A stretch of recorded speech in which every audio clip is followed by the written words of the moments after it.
So remember how back in the old days of Hollywood, they would try and sell you a movie by promising that you'll laugh and you'll cry? While watching Kung Fu Panda 3, I did laugh and I did cry because it's just that good. I love the Kung Fu Panda movies. I thought that 1 and 2 were both amazing, but I was shocked to see that Kung Fu Panda 3 is actually an even better movie than the first two. And I would attribute a lot of that to an incredible attention to detail. You know how we often talk about movies and we're like, man, if only the people making this movie had just pushed themselves a little bit further, had looked at it and said, can we improve this anywhere? Can we plus it anywhere? Well, I feel that that's what they did with Kung Fu Panda 3. They made that effort. They looked over it several times to see what they could improve. And once they made improvements, they looked again. And it really pays off in the final product. Now, all of this results in a movie, by the way, which feels incredibly authentic to China. From things like Chinese writing being worked into the fight sequences. That's so cool. In the opening sequence, I was like, wow. To even little subtle things like a paper kite or firecrackers. It just seemed to be infused with China. So while I was watching the movie, I was like, where did this come from? Now, it's either, I think, a new co-director. Jennifer Yu has directed the first two movies solo, but here she has a co-director, and it's actually his first directing effort feature-wise. He did a short film for DreamWorks Animation, but Alessandro Carloni, he's new. But then also, this movie was a co-production with the new venture Oriental DreamWorks. And actually, when you watch the credits, which I would advise you to do because it's fascinating, they have to list everything twice because they have both the people who worked on it at DreamWorks Animation, you know, in the United States, and then also Oriental DreamWorks. And so I'm wondering if that, I would guess it's actually a combination of the both, but the results are amazing. Now, speaking of ingredients, while you watch this movie, trust me, you are going to want Chinese food. Now, I couldn't do anything about that at the press screening, but I'm definitely seeing this again opening weekend, and I plan to sneak in, don't tell anybody, some steamed chicken dumplings. So I would advise you to start making your plans now, to either sneak food in, which of course is horrible and I don't condone it, but if you were, you would want to sneak in some Chinese food, or make plans to go and get some Chinese food before or after the movie, because it'll make for a really nice night, and there's just so much eating in this movie of Chinese food that you will want to partake as well. Now, speaking of a lot of eating, there are a couple unfortunate things about this movie, which is otherwise perfect. So there are three unfortunate things, okay?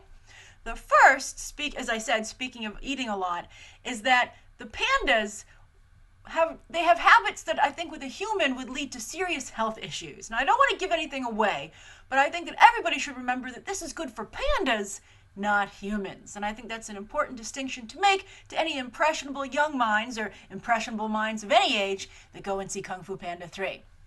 Now, the second not so great thing about the movie was that they have a special needs panda, which was just so politically incorrect as a joke in the movie. That did anyone see Ridiculous 6? If you saw Ridiculous 6, it was basically Taylor Lautner. I was going to say Taylor Kitsch, and Taylor Kitsch is like, thank you somebody for thinking of me. I don't care if it was even a mistake. But Taylor Lautner's character in The Ridiculous Six, for some reason they had a panda like that, but he didn't even have the funny lines that Taylor Lautner got in Ridiculous Six. He just was there to be laughed at. So maybe I was thinking this is like a cultural difference between China and the United States, and like they put him in there for China, but it really was awkward in an American environment. And then also, if Angelina Jolie doesn't want to be in the movie, then don't put her in the movie. I mean, she had so few lines, it was conspicuous. You were like, they tried to do a little something with her character, but you were just like, you know what? I don't think anybody's going to see Kung Fu Panda 3 for Angelina Jolie. Maybe she helped with the first one, but it seems like she only did a minimal amount of work so that her kids could, if you look at the credits, several of her children do voices here, and it's just so they could get lines on their resumes, get their resumes started, I guess. But I just felt she was shoehorned in there. But there was a lot of good voice work. So I have my notes here. The standouts, there are a lot of standouts, but Jack Black, of course, Dustin Hoffman. I love Dustin Hoffman as Master Shifu in this franchise. Just so adorable. Also, Bryan Cranston, very, very good. J.K. Simmons is the villain. excellent.